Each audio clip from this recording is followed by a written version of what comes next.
আসসালামু আলাইকুম। আজকে আমি রান্না করব মেথি দিয়ে শোল মাছ। এই জন্য কড়াইতে তেল গরম করে এখানে আমি পেঁয়াজ কুচিগুলো দিয়ে নিলাম। পেঁয়াজ কুচিটা একটু ভাজা হয়ে গেলে এর মধ্যে আমি দিয়ে দিব স্বাদ মতো লবণ। লবণটা দিয়ে আমি একটু সুন্দর করে পেঁয়াজটা ভেজে নিব। পেঁয়াজটা সুন্দরভাবে ভাজা হয়ে গেলে এর মধ্যে আমি দিয়ে দিব প্রায় 3 চামচ পরিমাণ আদা রসুন বাটা। আদা রসুন বাটাটা দিয়ে আমি সুন্দর করে পেঁয়াজের সাথে ভালো করে কষিয়ে নিব।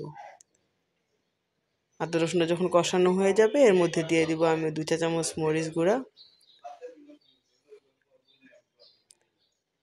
1 চা চামচ ধনিয়া গুঁড়া আর 1.5 চা চামচ পরিমাণ আমি এখানে দিয়ে নেব হলুদ গুঁড়া। এখন সব মশলাটা খুব ভালো করে আমি একটু কষিয়ে নেব। কষানোর কাজটা একটু সময় নিয়ে করতে হবে যাতে কাঁচা গন্ধটা না থাকে। মশলাটা সুন্দরভাবে কষানো হয়ে গেলে এর মধ্যে আগে থেকে ধুয়ে রাখা শোল মাছটা আমি এখানে দিয়ে নেব। শোল মাছটা এখন মশলার সাথে খুব সুন্দর করে নেড়ে চেড়ে মিশিয়ে আমি কষিয়ে নেব।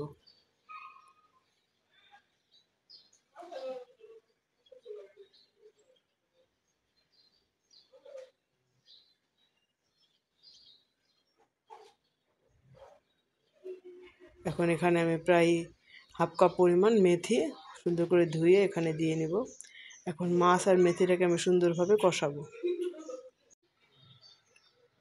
এই কাজটা একটু সুন্দরভাবে করতে হবে যাতে আমার মশলার সাথে সুন্দর করে মেথি আর মাছটা মাখো মাখো হয়ে যায়। নেড়ে চেড়ে খুব ভালো করে আমি এটা কষিয়ে নেব। এখন আমি ঢাকনা দিয়ে রান্না করবো প্রায় 10 মিনিটের মতো। এতে করে আমার তরকারি থেকে পানিটা ছাড়বে মাছ থেকে। এই তো পানি ছেড়েছে। এখন আমি এটাকে ভালো করে নেড়ে দিব যাতে নিচে লেগে না যায়। এটা আমি মিডিয়াম টু লোতে আমি রান্না করব।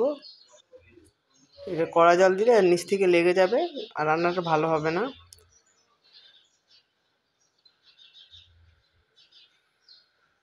এখন এখানে আমি পরিমাণ মতো পানি দিয়ে নিব। পানি দিয়ে এখন আমি ঢেকে রান্না করব প্রায় 5 থেকে 7 মিনিটের মতো। মাঝে মাঝে আমি একটু নেড়ে দিব।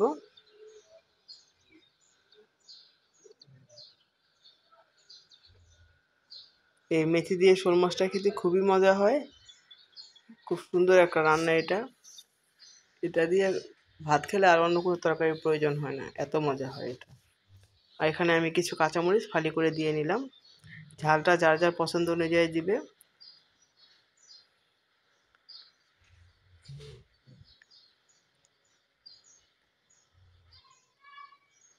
এভাবে আমি আরও 2 থেকে 3 মিনিট রান্না করব। ঝোলটা প্রায় শুকিয়ে এসছে আমার। এখন তরকারি থেকে তেল ছাড়তে শুরু করলে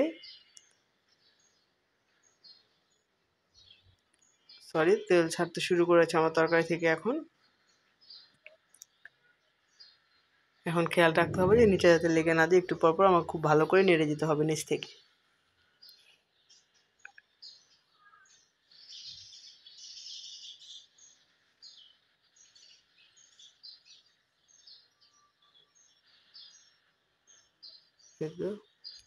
মেথি রান্না আমার প্রায় শেষ।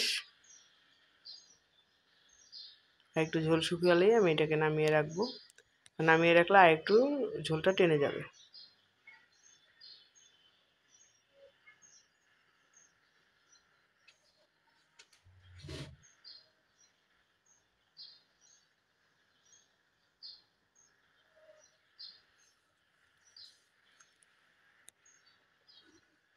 এই পর্যায়ে চুলাটাকে আমি বন্ধ করে দিলাম। এখন আমি একটা বাটিতে সার্ভ করে নেব।